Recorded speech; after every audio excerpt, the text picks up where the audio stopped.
대한민국을 이끈 정치 원로 20인을 통해 바른 정치의 길을 묻습니다. 한국 정치의 길, 원로 20인을 만나다 진행을 맡은 손정은입니다. 메가더 장군의 업적이 남겨진 이곳은 바로 인천 상륙작전 기념관입니다. 오늘 만나볼 주인공은 이곳에 남겨진 용기를 가지고 신념의 정치를 이끌어간 분입니다. 그럼 지금 바로 만나보겠습니다.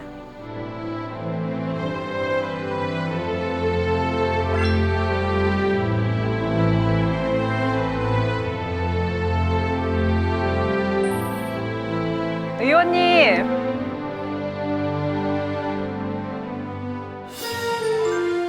안녕하세요. 어서 오세요.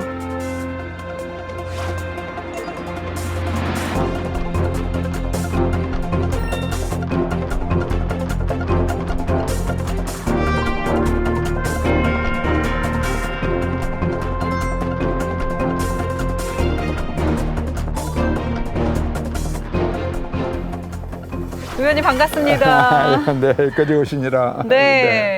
오늘 정말 좋은 곳에 초대를 해주셨는데 네. 여기가 바로 인천 상륙 작전을 기념하는 네. 기념관이에요. 네. 의원님에게도 굉장히 특별한 장소라고 들었거든요. 그러면요. 저는 인천 사람이라 가장 자부심을 갖는 장소 중에 하나고, 제가 이제 이번에 9월 15일 날 아주 대대적인 행사를 해요. 거기에 공동 대표로 같이 일을 하는데, 여기가 바로 여기에 상륙을 했어요. 그러니까 상륙한 곳에는 만수동이라는 데하고 여기하고 두 군데로. 이 장소? 네, 여기로 올라왔어요. 와. 이게 옛날에 바로 앞이 바다였거든요. 네. 올라오고 이제 삽시간에 인천을 점령했는데, 우리 아군의 피해가 몇 명인지 혹시 아세요? 100명대 이상 되죠? 몇백 명이라도 사실 성공한 작전이었을 텐데, 그렇죠. 단 21명의 전사자를 냈어요.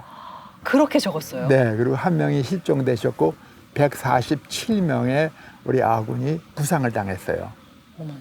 그래서 이거는 상상할 수 없는 아주 대승전의 전략이었고, 그때 그 사건 덕분에 우리가 여기에 서서 이렇게 살아갈 수 있고 또 이렇게 같이 인터뷰도 할 수 있게 된 거네요. 정말 이렇게 중요한 역사의 순간, 네. 이 순간을 기록한 이 장소에서 네. 의원님 만나서 인터뷰하게 돼서 너무 영광입니다. 오늘 잘 부탁드립니다. 저도 자랑스럽습니다.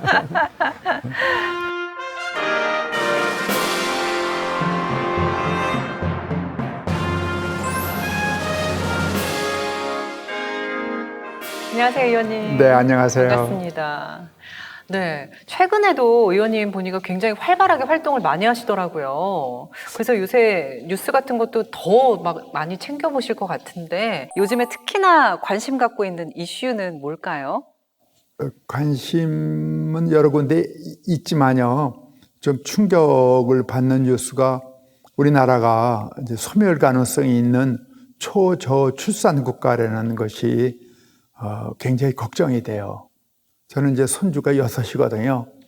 그러면은 그렇게 예쁘고 씩씩하고 아름다운 우리 손주들 같은 애들이 많이 좀 이렇게 태어났으면 하고 잘 자랐으면 하는 생각인데, 그것은 이제 저출산에 대한 아주 5개년 계획을 세운다든지요, 또 무엇이 문제인지를 온 국민이 좀 머리를 맞대고 그 대책을 만들어서, 우리가 최빈국이었잖아요. 아마 세계에서 제일 낮은 출산율이래요. 그러면은 그것을 다시 이런 훌륭한 나라를 만들었듯이 정상 국가가 되도록 힘을 모을 때라고 생각합니다. 네. 요즘에 하고 계신 이런 활동 중에서 눈에 띄는 게 또 하나 있던데, 네. 국민의힘에서 만든 북한 인권 관련 위원회의 고문이 또 되셨더라고요. 네, 네. 북한 인권 문제에 대해서 예전부터 관심을 가지셨던 것 같은데 그 계기는 뭐였을까요? 2003년경에 제가 세계 의원 연맹을 만들었어요. 북한 인권과 또 그 증진에 관한 그 세계 의원 연맹을 IPCNKR이라고요. 올해가 20년 되는 해인데, 그걸 만들게 된 계기가 우리 그 탈북자들이 너무 중국에서 고생을 하고 전 세계 그야말로 낭인같이 고생을 하는 것을 보고, 김상철이라고요. 그 당시에 잠시 이제 시장도 하신 분인데 제 바로 밑에 후배님이에요. 그 1000만 명의 서명을 모았어요. 그 난민으로 인정해달라 하는, 그래서 그리고 유엔에 그걸 가져가겠다는 거예요. 제가 그러지 말고 우리 국회에 한번 접수를 시켰다가 국회의원들과 같이 유엔에 가자, 그렇게 제안을 했죠. 그걸 계기로 제가 이 정치권이 특히 이러한 문제는 국제 문제이기 때문에 우리뿐만 아니라 전 세계의 국회의원들이 북한 인권과 난민들을 위한 의원 연맹을 하나 만들었으면 해서 그때 만들었습니다. 그 결과로서 미국과 일본이 북한 인권법을 제정한 거예요. 네. 그 대표들이 주도해서 우리도 북한 인권법을 제정하자라는 결의를 했는데 우리는 굉장히 늦었다가 한참 뒤에 만들었죠.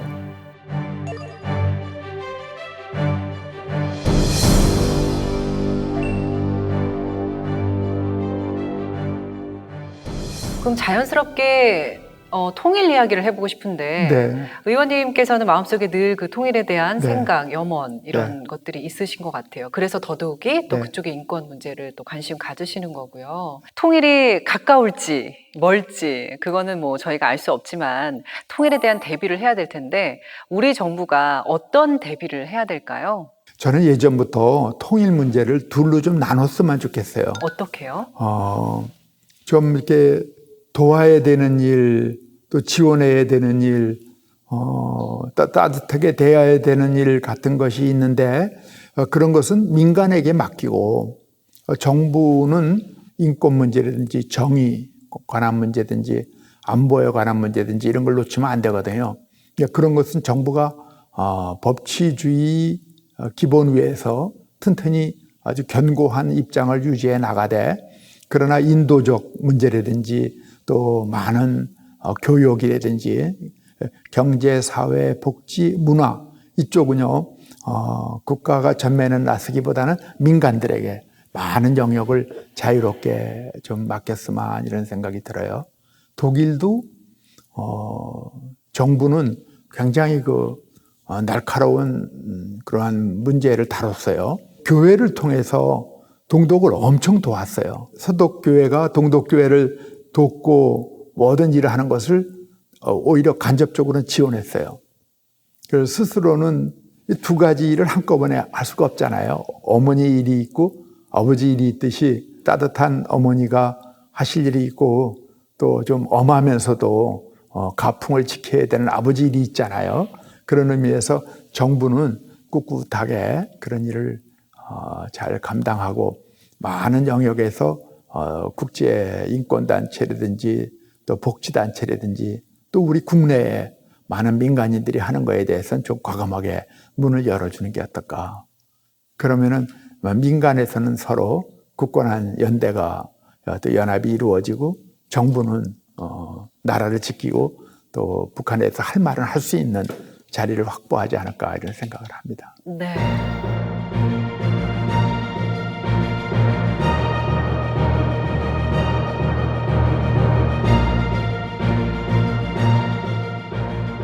인권 문제 얘기가 나오니까 난민 이야기를 빼놓을 수가 없을 것 같아요. 사실 전 세계적으로 이게 굉장히 큰 이슈가 문제가 또 되기도 하고 했었죠. 근데 우리나라에서 난민법을 가장 먼저 대표 발의하신 분이 바로 황우여 의원님이시라면서요. 정말 깜짝 놀랐습니다.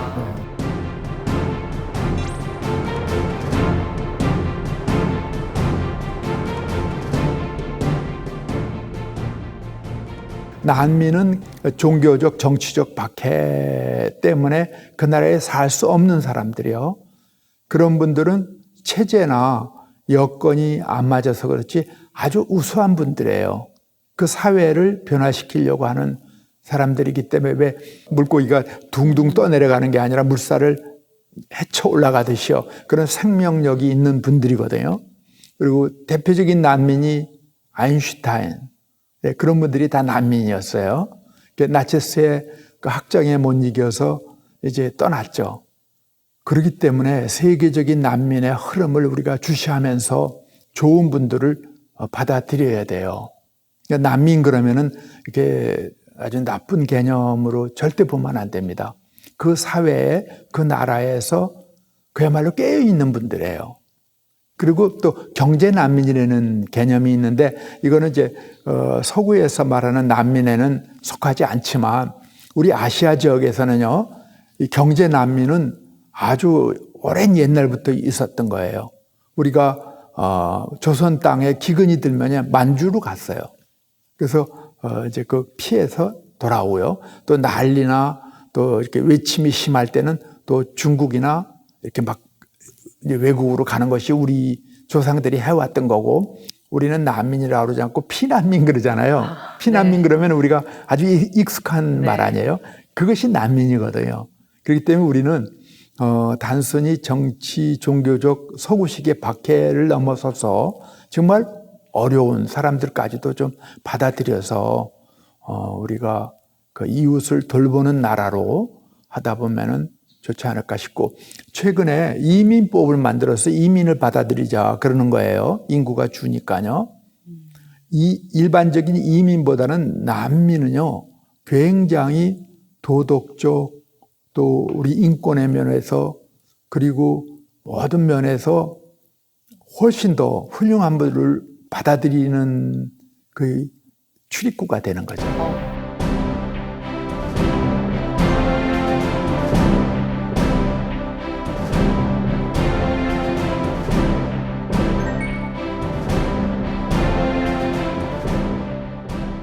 의원님께서는 오랜 기간 교육위원회 위원장을 또 네. 맡으셨고 교육부 장관까지 역임을 네. 하셨습니다. 네. 그때 많은 일들을 하셨는데 네. 그 대학 구조 개혁에 대한 이야기를 그때 하시면서 무조건 대학을 퇴출시키는 건 답이 아니다, 이런 말씀하셨거든요. 되게 많은 의미가 담겨 있는 이야기였는데 직접 좀 얘기 들어보고 싶어요. 우선 너무 아까운 거예요. 대학을 하나 문을 닫게 하면요, 그 대학을 세우는데 우리 선배, 선조들이 얼마나 많은 투자를 해놨어요. 이렇게 뺑 둘러서 많은 조직들이 형성되거든요. 그런데 그런 대학이 하나 퇴출되거나 축소가 되면은 국가적인 손실이죠. 그 사회도 굉장히 어려워지고요. 또 우리 학자들이나 이런 인력을 수용하는 하나의 저수지 같은 것이 대학인데, 그러니까 그러한 대학의 다양한 기능이 다 소실이 되거든요. 그러니까 저는 정부가 할 일은 그냥 그 아까운 대학을 막 허물고 줄이고 그러는 것이 우리가 할 일이 아니고, 왜 그러냐? 학생이 없다. 그럼 학생을 우리가 공급을 하면 되지 않느냐? 요새는요, 교육을 죽을 때까지, 저도 지금 학교 다니거든요. 아, 배우신다고요? 그렇죠, 그렇죠. 그래서 여러 과정을 지금도 다녀요. 예를 들면은 아주 가볍게는 사진을 배우고 있어요, 지금요. 아, 네. 정말요? 네. 또 경영이 제가 좀 필요한 것 같아서 경영학 과정도 밟고 있고요. 여러 가지를 그렇게 하듯이 우리는 꾸준히 공부를 하기 때문에 대학이라고 그러면 꼭 19살, 20살 먹은 젊은 애들만 가는 대로 하지 말고 뭐 50, 60, 70 먹은 분들도 언제든지 와서 공부할 수 있도록요. 문을 열면은 오히려 학생이 뭐 3배, 4배 늘어난다고 볼 수 있죠. 또 한국 정도 되면은요, 전 세계가 배우고 싶어 하는 나라예요. 네. 그렇기 때문에 잘 체계를 잡아서 전 세계에 우수하고 아주 장래가 촉망되는 젊은이들, 학생들, 학자들을 모아서 한국에 오도록요.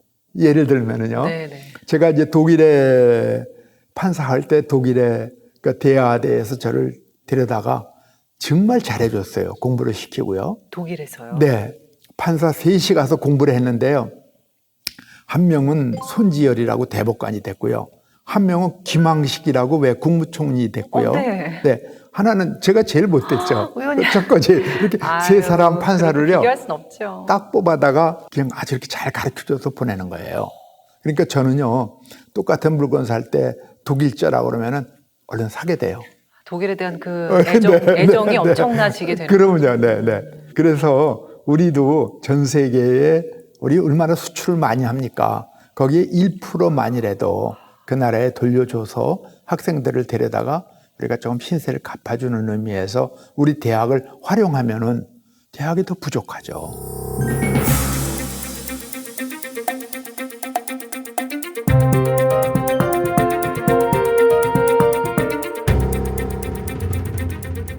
우선 선생님을 존경해야 돼요. 네.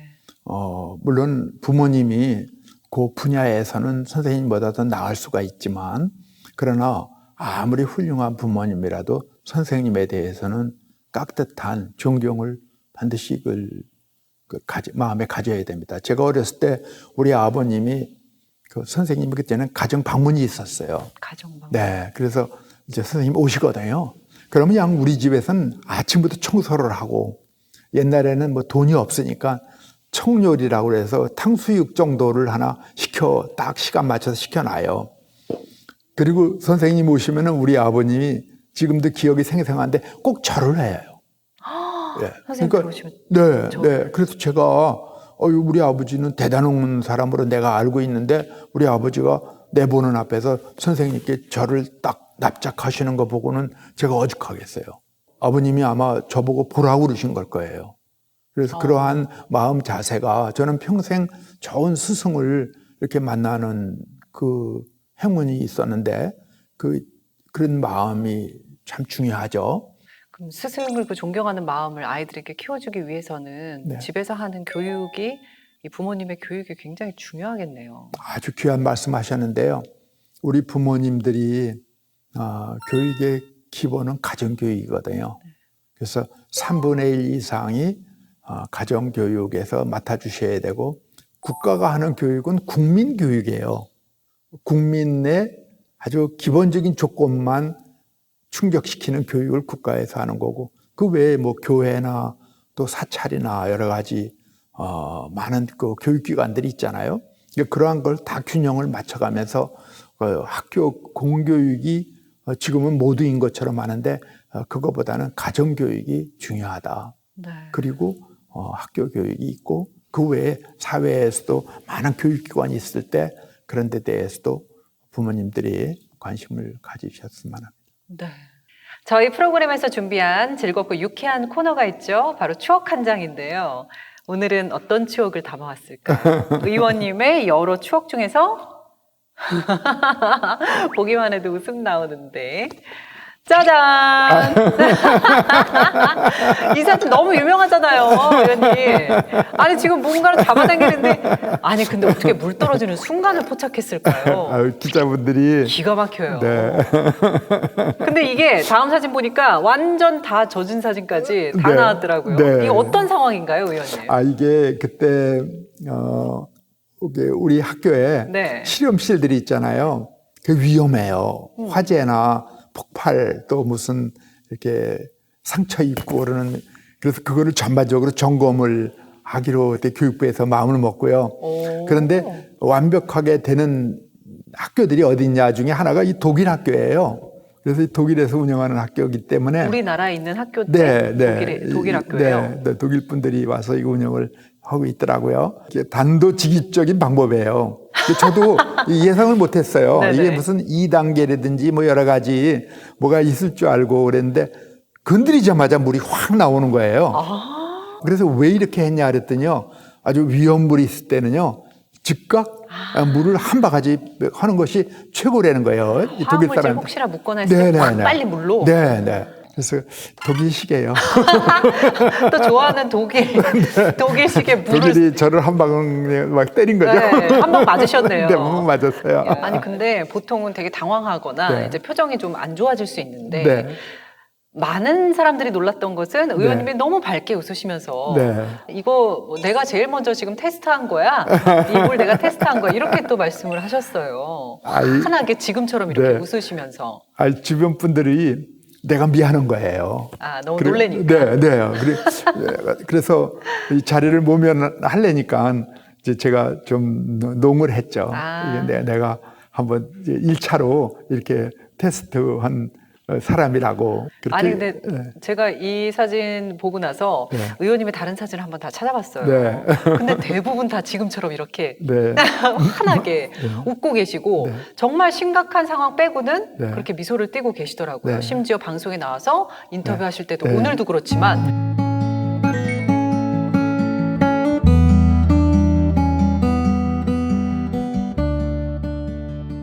제가요, 정치는 보통 정의와 평화라고 얘기해요.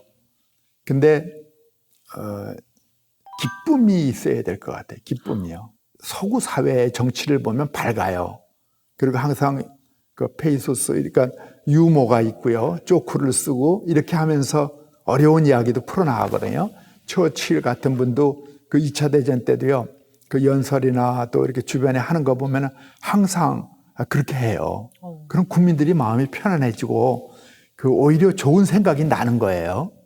근데 가뜩이나 상황은 어려운데 지도자들이 너무 심각하게 막 이러면은요, 그 부모님이 걱정을 많이 하시면 애들이 더 걱정하듯이요.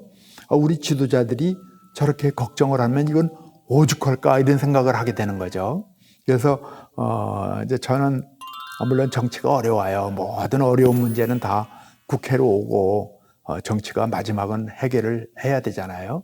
그런데 그럴 때 항상 웃음과 그리고 거기에 해악 그리고 무엇이는가 모르게 따뜻한 온기를 갖고 서로 얘기를 나누면요 참 그게 참 좋았어요. 그래서 특히 여야가 만나고 그럴 때도 서로 계속 웃기는 거죠.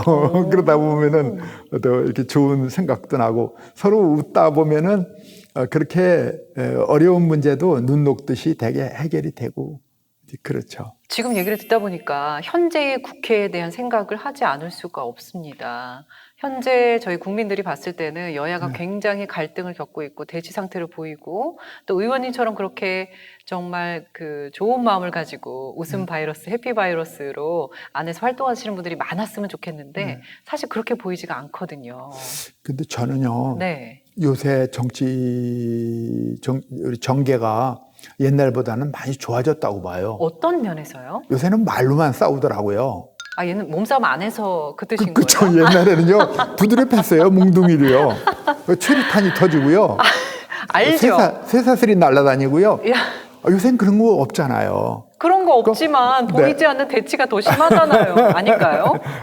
그래, 대치는 옛날부터 다 있었는데, 그래서 요새 하도 정치 전개에 대해서 비판적이길래 옛날 같은 주먹 다툼은 없어졌지만 말이 이게 사실은 더 어떤 무서운 면도 있으니까 이제 말도 바꿔라.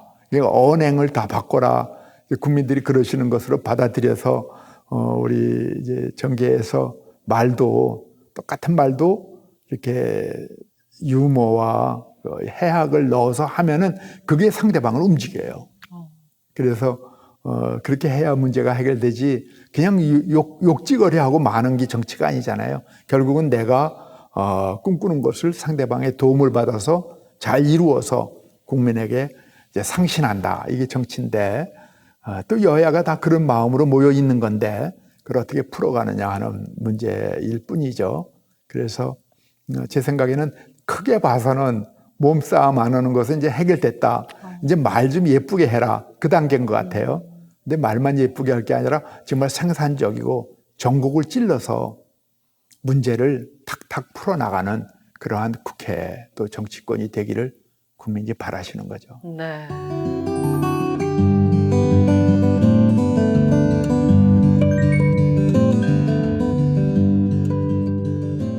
지내다 보면은 어려운 일이 생겨요. 어려운 일이 생기고 또 어려운 일을 겪는 사람들이 생겨요. 주변에. 그럼 그거를 힘을 합해서 해결을 해주고 이제 그분을 다시 자리에 이렇게 세워주고 하는 것이 동지애가 형성이 됩니다. 그러면 당이 아주 공고하게 이렇게 돼 나가죠. 특별히 우리 정당은 특히 이 대통령제에서는 정당은 누굴 붙잡고 있어야 되느냐? 민심을 붙잡고 있어야 돼요. 근데 만약에 민심을 놓치고 우리가 엉뚱한 일을 하게 되면은 큰일 나죠. 이 당이 그땐 정말 큰일 나서 당은 선거 때 빛이 나는 건데 선거를 지게 되는 거죠. 그래서 우리가 늘 선거를 생각을 하는데 선거를 정말 이길 수 있는 비결은 우리가 민심과 가치가 있다는 것이 가장 중요한데 그게 어려워요. 막 하다 보면은 우리 당을 위해서 일을 하게 되니까 선당 후사지만 선민 후당이에요. 근데 또 선천후민이라고 그래갖고 네. 하늘 뜻이 더 중요해요. 우리 국민이 엉뚱한 때 갈 때도 있어요. 그때는 뭐 철학적인 또 원리 원칙에 맞는, 특히 우리나라 같은 건국 정신에 맞는 헌법 가치에 맞는 거를 당이 쥐고 있어야죠.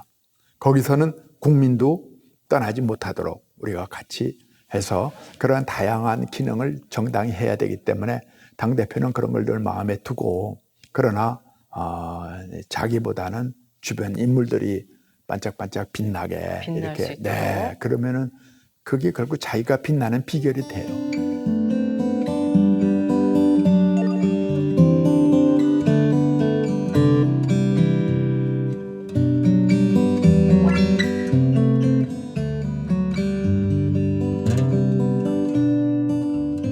존경하고 또 진심으로 사랑하는 우리 정치에 몸담고 있는 많은 선배, 동지, 또 후배님들, 이 정치라는 것은 참으로 소중한 자리고 우리에게는 축복된 자리입니다. 오늘보다 나은 내일을 위하여 몸부림치는 이 정치라는 현장에서 그 주역이 되신 것에 대하여 늘 스스로가 감사하게 생각하시고, 또 모든 영광을 나라와 또 우리 민족, 우리 국민에게 돌릴 마음으로 충성을 다하실 때에는 또 반드시 국민들의 사랑과 보람이 우리에게 돌아오리라고 생각을 합니다. 열심히 해주셔서 좋은 대한민국, 세계에 많은 일을 할 수 있고 봉사하는 대한민국 만들어 주시기를 저도 국민의 한 사람으로 바라겠습니다. 감사합니다. 북한 주민들은요, 대한민국 국민이거든요. 북한의 국경을 넘어서는 순간 대한민국 국민이 돼버려요. 그래서 한국에 들어오면은 귀화를 하는 게 아니고 주민등록을 하게 돼 있잖아요. 그래서 우리가 중국에다 늘 하는 얘기가 한국 사람으로 취급해달라.